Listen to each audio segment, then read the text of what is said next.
Assalamualaikum warahmatullahi wabarakatuh. Perkenalkan, nama saya Sylvia Apriliani.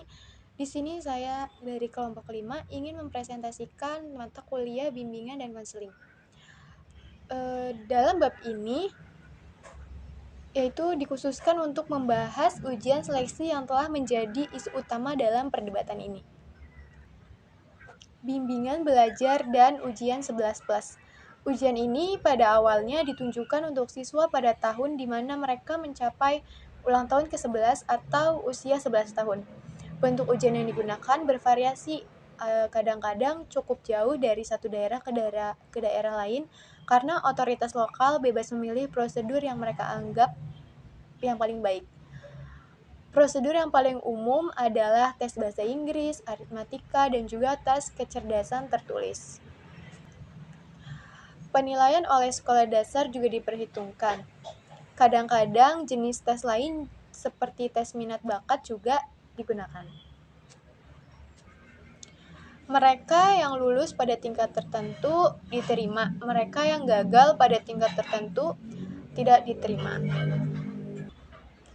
Jumlah penelitian dan eksperimen yang menjadi sasaran prosedur semacam ini untuk membuatnya seadil dan seobjektif mungkin. Ujian seleksi digambarkan dengan baik sebagai tindakan utama bimbingan pendidikan di Inggris. Bimbingan di Amerika Serikat dan juga di negara ini bahwa seseorang berbicara tentang bimbingan hanya jika siswa dibantu untuk membuat pilihannya sendiri. Kecuali dalam kasus-kasus yang luar biasa, baik anak yang lulus maupun anak yang gagal tidak bisa dikatakan terlibat dalam suatu pilihan pribadi dalam bentuk apapun. Oleh karena itu, sehubungan dengan ujian 11+, bimbingan tampaknya digunakan untuk menunjuk pada elemen organisasi yang memastikan bahwa suatu pendidikan tertentu disediakan, bahwa mereka yang dinilai mampu mengambil manfaat dari bentuk pendidikan ini diarahkan ke dalam bentuk pendidikan tersebut pada usia tertentu dan sisanya diarahkan ke dalam bentuk pendidikan lain yang dianggap cukup dan cocok untuk mereka. Dalam Undang-Undang Pendidikan 1944 mengandung potensi untuk bimbingan bagi mereka yang sekarang telah masuk ke pendidikan menengah, tetapi yang harus memenuhi syarat untuk bentuk tertentu. Persaingan bimbingan tampaknya digunakan untuk menunjuk pada elemen organisasi yang memastikan bahwa suatu pendidikan tertentu disediakan, bahwa mereka yang dinilai mampu mengambil manfaat dari bentuk pendidikan ini diarahkan ke dalam bentuk pendidikan tersebut pada usia tertentu dan sisanya diarahkan ke dalam bentuk pendidikan lain yang dianggap cukup dan cocok untuk mereka. Dalam Undang-Undang Pendidikan 1944 mengandung potensi untuk bimbingan bagi mereka yang sekarang telah masuk ke pendidikan menengah, tetapi yang harus memenuhi syarat untuk bentuk tertentu.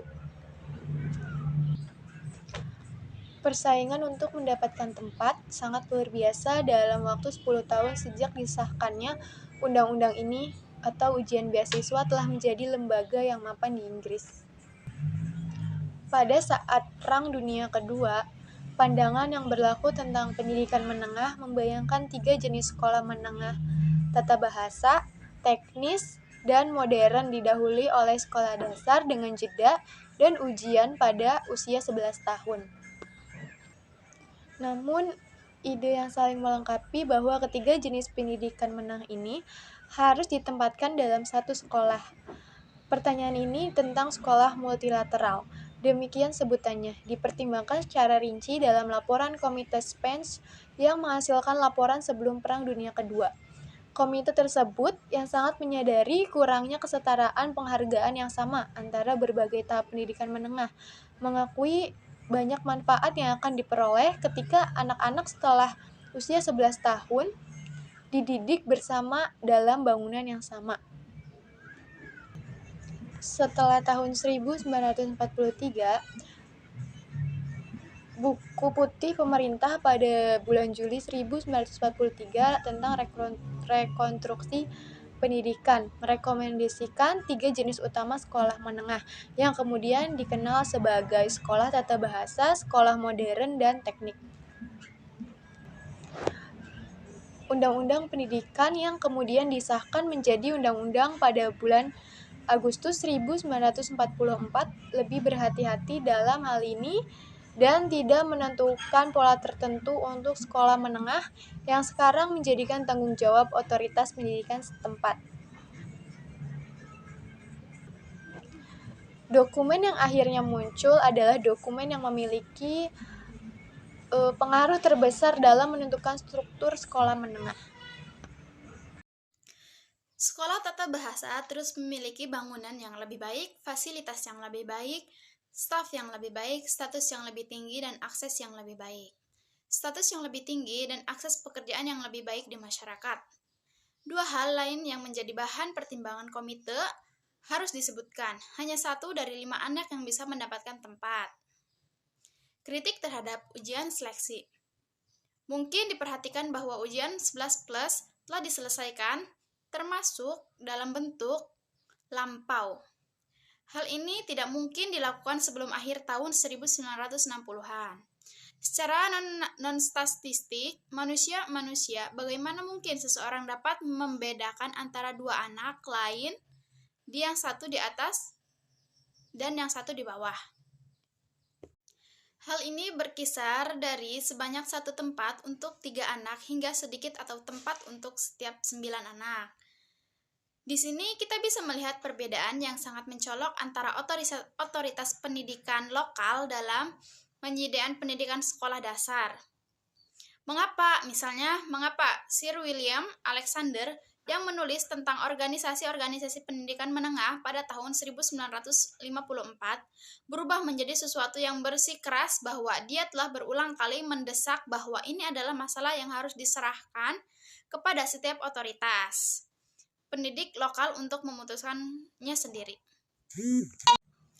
Ada anak-anak yang lulus 11 plus tetapi gagal dalam ujian GGE.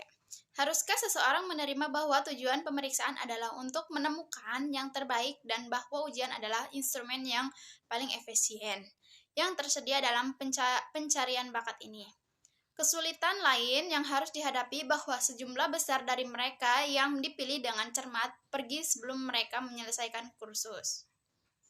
Dan pada beberapa kasus bahkan tidak memulai kursus, mereka pada akhir kursus panjang dan ada anak-anak yang gagal dalam ujian 11 plus tetapi kemudian lulus ujian GGE.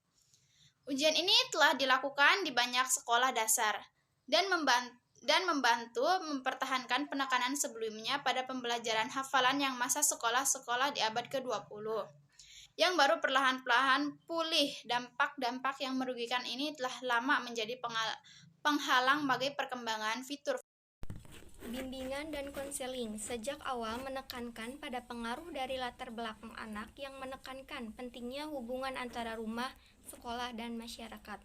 Pendekatan yang jauh lebih realistis terhadap pendidikan menengah dalam kaitannya dengan mempersiapkan anak-anak untuk hidup di dunia yang terus berubah.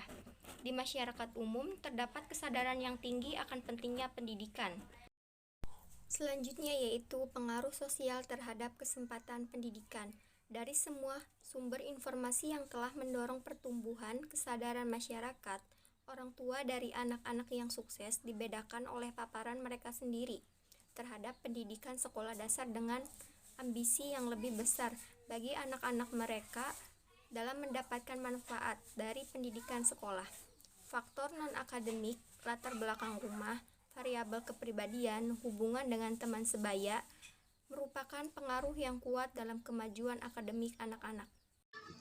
Saya akan melanjutkan materi dari Teh Elinda mengenai pengaruh kelas sosial terhadap peluang pendidikan. Psikolog pendidikan dan lainnya dalam praktik pekerjaan bimbingan anak sangat menyadari hubungan antara pencapaian pendidikan dan latar belakang rumah termasuk tingkat sosial ekonomi. Ada sebuah investigasi yang dilakukan untuk menggugah pemikiran tentang pengaruh faktor sosioekonomi terhadap keterbelakangan yang dilakukan di Glasgow pada tahun 1939. Di mana terlihat jelas bahwa keterbelakangan dalam tugas sekolah meningkat seiring dengan meningkatnya kemiskinan. Sekolah tempat eksperimen dilakukan yang melibatkan 40 anak laki-laki dan perempuan serta orang tua mereka. Diatur bahwa anak-anak ini harus mendapatkan perawatan dan perhatian khusus untuk kebutuhan fisik mereka. Misalkan setibanya di sekolah untuk mengganti pakaian khusus, disediakan sarapan, makan malam, dan teh. Kemudian di rumah, orang tua yang juga setuju dengan eksperimen tersebut mengamati kondisi khusus perawatan sehubungan dengan jam tidur anak-anak, kemudian keteraturan kehadiran di sekolah, dan penyakit ringan. Nah, kemudian hasil dari investigasi tersebut, prestasi anak-anak di sekolah ini meningkat. Kemudian studi laporan ini dibentuk dalam tesis pada tahun 1949 namun tidak dipublikasikan. Nah, dari beberapa studi terkenal menyebutkan bahwa hubungan yang kompleks antara pencapaian dan kemajuan anak dalam menyelesaikan tugas sekolah dan kondisi yang berlaku di rumahnya itu menjadi hubungan yang kompleks, termasuk di dalamnya hubungan dengan orang tua. Kemudian, The Crowther Report pada tahun 1960 mengutip angka-angka untuk menunjukkan bahwa presentasi anak laki-laki dari berbagai latar belakang sosial yang mencapai usia 11 selama periode 1946 hingga 1951 yang mengikuti kursus di sekolah mandiri atau tata bahasa secara signifikan. Presentasi rasio kehadiran mereka yang ayahnya pekerja kasar adalah 14,5% dan bagi mereka yang ayahnya berasal dari pekerjaan lain presentasinya adalah 48,5%. Ini menunjukkan bahwa perbedaan ini tidak ditentukan oleh perbedaan tingkat intelektual anak yang bersangkutan. Nah, kemudian studi Perancis juga menunjukkan hubungan antara presentasi kehadiran di lembaga pendidikan adalah faktor sosial ekonomi menjadi salah satu variabel. Misalnya, ukuran keluarga. Variabel yang paling penting, mereka berusaha untuk mencari tahu kualitas atau pola kualitas yang paling penting yang membedakan lingkungan keluarga yang menghasilkan kondisi optimal bagi seorang anak untuk memperoleh manfaat maksimal dari penyediaan pendidikan apapun. Kemudian materi selanjutnya mengenai latar belakang rumah dan peluang pendidikan. Banyak penelitian yang menunjukkan bahwa karakteristik lingkungan tempat seorang anak tumbuh itu mempengaruhi kemajuan sekolahnya. Beberapa faktor tentunya cukup lugas dan mudah dipahami, misalnya kurangnya ketersediaan bekal yang cukup sesuai. Faktor semacam ini yang membujuk Dewan Penasihat Pusat pada tahun 1954 untuk merekomendasikan bahwa mungkin lebih baik untuk menyediakan proporsi tempat sekolah tata bahasa yang relatif tinggi untuk memastikan bahwa sekolah tersebut itu siap melayani sejumlah besar anak-anak yang tidak mudah menerima ataupun sekolah di sekolah yang terselenggara pada saat itu.